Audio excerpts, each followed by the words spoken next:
नमस्कार। ब्रेक के बाद दर्शकों आप सभी का बहुत बहुत स्वागत मैं करती हूं। आप देख रहे हैं इंडिया न्यूज, आपके साथ मैं सृष्टि मिश्रा। चलिए बुलेटिन की शुरुआत करते हैं। इजराइल ईरान की बनाई पाइपलाइन पर सऊदी की नजर है। बड़ी जानकारी, हूथियों के हमले के बीच सऊदी की बनेगी लाइफ लाइन। पुरानी पाइपलाइन फिर बनी रणनीतिक चर्चा का केंद्र, जहां बाब अल मंदेब पर बड़े संकट के बीच विकल्प की तलाश लगातार जारी है। सऊदी अरब की अगली रणनीति पर दुनिया की नजर जो है वो टिकी हुई है। पूरी खबर समझिए। मिडिल ईस्ट में जारी है तनाव। अब वैश्विक ऊर्जा सुरक्षा के लिए बड़ी चुनौती बनता जा रहा है जो तनाव चल रहा है। पहले स्ट्रेट ऑफ हॉर्मुज और अब बाब अल मंदेब में बढ़ते खतरे ने तेल सप्लाई के पारंपरिक रास्तों को प्रभावित कर दिया है। ऐसे में वर्षों पुरानी एक रणनीतिक पाइपलाइन फिर चर्चा में आ गई है, जिसे क्षेत्रीय तेल परिवहन के वैकल्पिक विकल्प के रूप में देखा जा रहा है। रिपोर्ट्स हमें ये बता रही हैं कि हूती हमलों और समुद्री मार्ग पर बढ़ते जोखिम के बीच सऊदी अरब अपने तेल निर्यात के लिए नए और सुरक्षित रास्तों का गंभीरता से विचार कर रहा है। हाल के दिनों में रेड सी क्षेत्र में तेल ढांचे और परिवहन नेटवर्क पर हमलों ने ऊर्जा बाजार की चिंता और बढ़ा दी है। विश्लेषकों का मानना है कि यदि समुद्री मार्ग लंबे समय तक प्रभावित रहते हैं तो पाइपलाइन आधारित निर्यात की रणनीति को और मजबूती मिल सकती है। यही वजह है कि सऊदी क्राउन प्रिंस मोहम्मद बिन सलमान यानी MBS की अगली रणनीति पर पूरी दुनिया की नजरें टिक गई हैं। ऊर्जा विशेषज्ञों का कहना है कि तेल आपूर्ति बनाए रखना केवल सऊदी अरब ही नहीं बल्कि वैश्विक अर्थव्यवस्था के लिए भी बेहद अहम है। आने वाले दिनों में क्षेत्र की भू राजनीतिक स्थिति और ऊर्जा परिवहन के नए विकल्प अंतर्राष्ट्रीय बाजार की दिशा तय कर सकते हैं। तो ये बिग ब्रेकिंग न्यूज आप तक पहुंचा रहे हैं। सऊदी की नई लाइफलाइन ये पहली बार चर्चा में नहीं आया है। पहले भी सऊदी अरब ने इसको लेकर अपनी जो बात है वो दुनिया के सामने रख चुकी है। इजराइल ईरान की पाइपलाइन है ये, अब यही लाइफलाइन बनेगी। लाइफलाइन इस तरीके से आप समझिए। सबसे पहले क्या हुआ, सबसे पहले स्ट्रेट ऑफ हॉर्मुज बंद हुआ, उसके बाद अब बाब अल मंदेब पर भी खतरा है।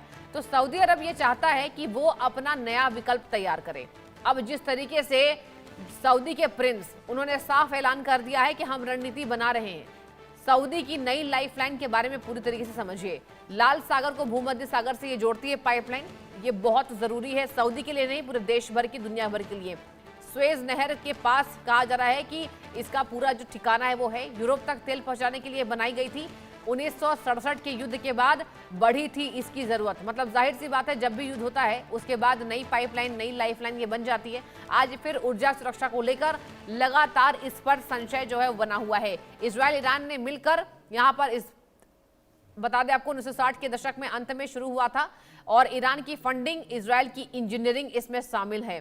सऊदी की नई लाइफलाइन, और केवल सऊदी अरब को इससे फायदा नहीं होगा। देखिए ये जो विकल्प है, अगर ये धरातल पर सुचारू हो जाता है तो ना अब निर्भरता केवल स्ट्रेट ऑफ हॉर्मुज पर है, ना निर्भरता केवल बाब अल मंदेब पर है, क्योंकि लगातार रेड सी में भी खतरा बरप रहा है। हूती क्या कर रहे हैं, देखिए हूती लगातार जो विद्रोही हैं वो भी अटैक कर रहे हैं। अब उससे दिक्कत लगातार देशों को बन रहा है। इजराइल इसका समर्थन नहीं कर रहा है। अमेरिका हूतियों को कंट्रोल करना चाहता है। हूती लगातार मजबूती के साथ यहां पर अटैक कर रहे हैं। इजराइल ईरान ने मिलकर बनाई थी सीक्रेट पाइपलाइन। इजराइल और ईरान जो कि अभी युद्ध में हैं, दोनों देश के द्वारा ही ये सीक्रेट पाइपलाइन बनाई गई थी। यानी कि अगर युद्ध का खतरा आगे बरपेगा, जो कि बरप रहा है, 2026 में हम खड़े हैं और 26 में खतरनाक युद्ध चल रहा है। युद्ध का मुआना दर्शकों इतना गंभीर हो चुका है कि अब दुनिया की नजरें केवल ईरान पर टिकी हुई हैं। क्या ईरान बैकफुट पर आता है? अमेरिका तो आएगा नहीं, लेकिन अमेरिका के सामने ईरान मजबूती से खड़ा है कि मतलब हम तो डूबेंगे लेकिन तुम्हें भी डुबाएंगे। यही वाला हिसाब किताब चल रहा है। इजराइल ईरान की पाइपलाइन क्या अब नई लाइफलाइन बनने वाली है, केवल सऊदी अरब के लिए नहीं। और देखिए सऊदी के लिए ही नहीं, वह तमाम देशों में, खाड़ी देशों में भी इसकी जो निर्भरता है वो बढ़ेगी और इससे जो है तेल मार्ग सुचारू हो सकेगा, जो कि अभी हम देख रहे हैं ठप है। क्या हो रहा है उससे लगातार यहां पर तेल के दामों में इजाफा हो रहा है। हालांकि ब्रेंट क्रूड $90 से नीचे फिसला और अभी जिस तरीके से हालात बने हुए हैं, अभी लगातार वार पलटवार चल रहा है। पूरी दुनिया को ये लगा कि फिर से ब्रेंट क्रूड का जो प्राइस है वो बढ़ जाएगा, लेकिन बीते हफ्ते गनीमत ये रही और जिस तरीके से ये यहां पर विकल्प सामने आया कि ब्रेंट क्रूड के प्राइसेस को नहीं बढ़ाया गया। हालांकि पहली बार क्या हुआ था, पहली बार पूरी तमाम दुनिया में तेल और गैस के दाम बढ़े थे और इससे हम भी अछूते नहीं थे। मैं भारत की बात करना चाहूंगी। तो यूरोप तक तेल पहुंचाने के लिए ये लाइफलाइन बनाई गई थी। लाइफलाइन ही कहेंगे, ये जो पाइपलाइन है इसको लाइफलाइन ही कहा जा रहा है। सऊदी की नई लाइफलाइन है ये। आज फिर ऊर्जा सुरक्षा की चर्चा में केंद्र में ये पाइपलाइन है। इजराइल ईरान ने मिलकर ये सीक्रेट पाइपलाइन को बनाया था।